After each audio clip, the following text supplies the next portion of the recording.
Baik, salam sejahtera bagi kita semua. Yang terhormat, Bapak Dr. Rahmat Kurniawan, ST, MIT, MTH, CISDV, selaku dosen pengampu mata kuliah Sistem Cerdas, serta seluruh yang menyaksikan video ini.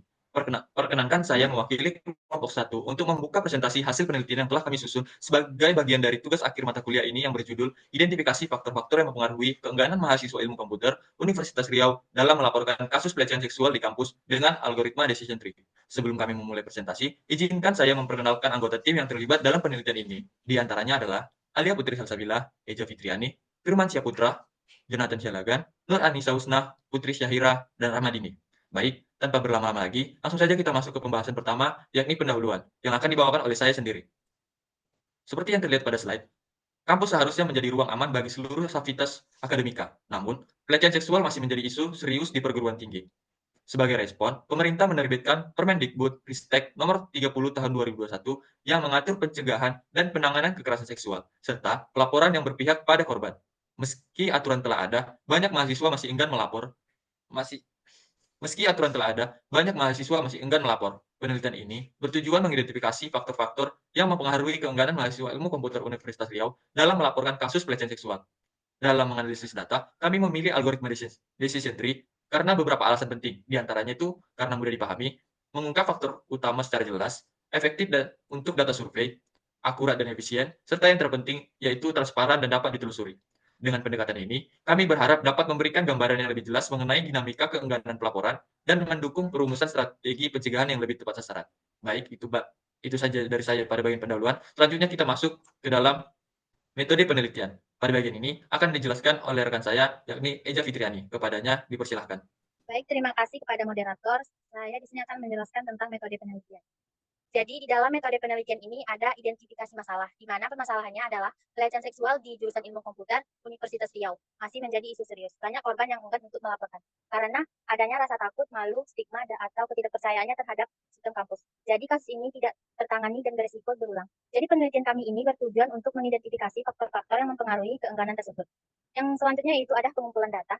Jadi, data kami ini diperoleh melalui survei daring yang disebarkan melalui aplikasi WhatsApp kepada mahasiswa aktif jurusan Ilmu Komputer Universitas Riau. Kami mengambil sampel dari angkatan 2020 hingga angkatan 2024.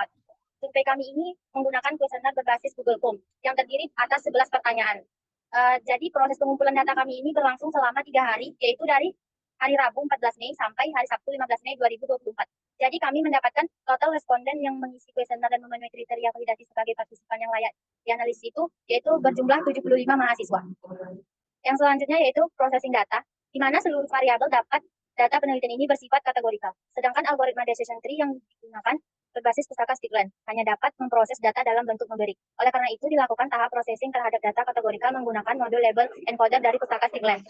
Yang berikutnya adalah tahapan processing, di mana tahapan processing ini terdapat dua, yaitu yang pertama, infeksi data awal. Jadi, ini bertujuan untuk memastikan data itu lengkap, tidak bias, dan bebas dari anomali yang dapat mengganggu proses analisis. Yang kedua yaitu transformasi variabel kategorikal, di mana seluruh atribut bersifat kategorikal sehingga dikonversi menjadi bentuk numerik menggunakan label encoder Skitland. Proses ini menghasilkan representasi angka untuk setiap kategori, termasuk label target, kesediaan melapor, agar dapat diproses oleh model klasifikasi secara optimal.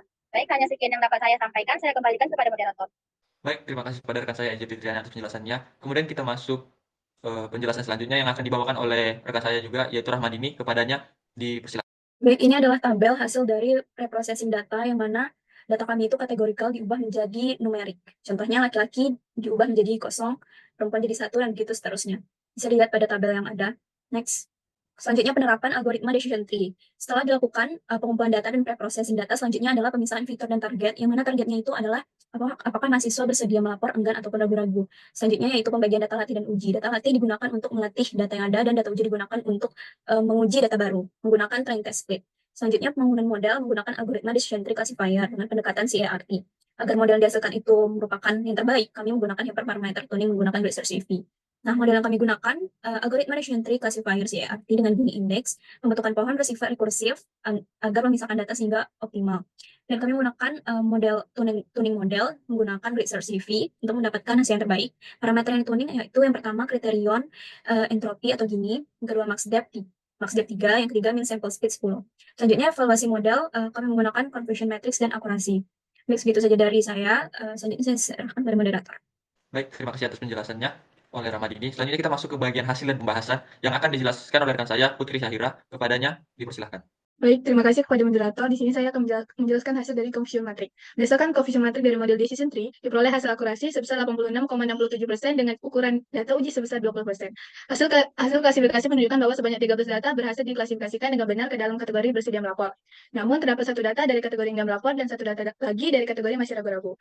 Hasil confusion matrix mengindikasikan adanya ketidakseimbangan data antar kelas, di mana mayoritas data berasal dari kategori bersedia melapor. Hal ini menyebabkan model lebih condong memprediksi ke kelas tersebut dan mengabaikan kelas minoritas seperti enggak melapor dan masih ragu-ragu. Dalam konteks isu pelaporan pelecehan seksual, kesalahan klasifikasi pada kategori yang ragu-ragu atau enggan melapor dapat berimplikasi serius, karena justru kelompok inilah yang paling membutuhkan intervensi sistem pelaporan. Oleh karena itu, perlu pendekatan modeling yang lebih sensitif terhadap kelas minoritas. Sekian, saya kembalikan kepada moderator. Baik, terima kasih atas penjelasannya oleh Putri Syahira. Selanjutnya kita masuk ke pembahasan selanjutnya yang akan dibawakan oleh Alia Putri Salsabila. Kepadanya, dipersilahkan. Baiklah, terima kasih kepada moderator. Di sini saya menjelaskan bagian decision tree yang telah kami buat. Slide ini menampilkan hasil model klasifikasi menggunakan algoritma decision tree. Model ini mencapai akurasi sebesar 86,67% yang menunjukkan performa cukup tinggi dalam memprediksi apakah mahasiswa bersedia melapor atau tidak. Model menggunakan entropi sebagai fungsi pemisah untuk membentuk poin keputusan. Di sini dapat kita lihat tingkat kekhawatiran menjadi faktor paling pengaruh karena muncul sebagai root node. Artinya kekhawatiran terhadap risiko sosial atau pribadi setelah melapor sangat menentukan sikap mahasiswa. Cabang-cabang berikutnya menunjukkan faktor-faktor lain seperti pandangan terhadap laporan dan dukungan lingkungan kampus yang juga turut mempengaruhi keputusan melapor. Meskipun model memiliki kelemahan dalam mengenali kategori minoritas, hasil ini tetap bermanfaat untuk mengidentifikasi faktor kunci yang bisa dijadikan dasar dalam penyusunan kebijakan kampus yang lebih mendukung korban. Baiklah, sekian dari saya kembalikan ke moderator.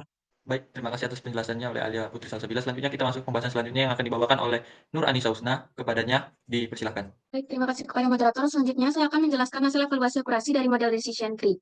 Dalam eksperimen ini dilakukan 3 ujian dengan rasio pembagian data pelatihan dan ujian yang berbeda, yaitu 20/80, 30/70, dan 40/60. Dari tabel ini dapat dilihat perbandingan akurasi antara model dengan parameter default dan model yang telah dituning. Proses tuning dilakukan dengan menyesuaikan parameter seperti max dip dan min sample split. Dapat dilihat bahwa terjadi peningkatan akurasi yang cukup signifikan, khususnya pada eksperimen pertama, yaitu 0,7333 menjadi 0,8667 setelah tuning dilakukan. Pada rasio 20/80, di mana jumlah data pelatihan paling sedikit, model Tune Decision Tree justru memberikan akurasi dan stabilitas prediksi yang paling tinggi dibandingkan dengan 2 eksperimen lainnya. Oleh karena itu, model Tune Decision Tree dipilih sebagai dasar pengambilan keputusan karena memberikan hasil yang lebih akurat dan stabil dibandingkan model dengan parameter default. Sekian dari saya kembalikan kepada moderator. Baik, terima kasih kepada Nur Anissa Husna atas penjelasannya. Selanjutnya kita masuk ke pembahasan terakhir yang akan dibawakan oleh rekan saya, Firman Syahputra. Kepadanya, dipersilahkan.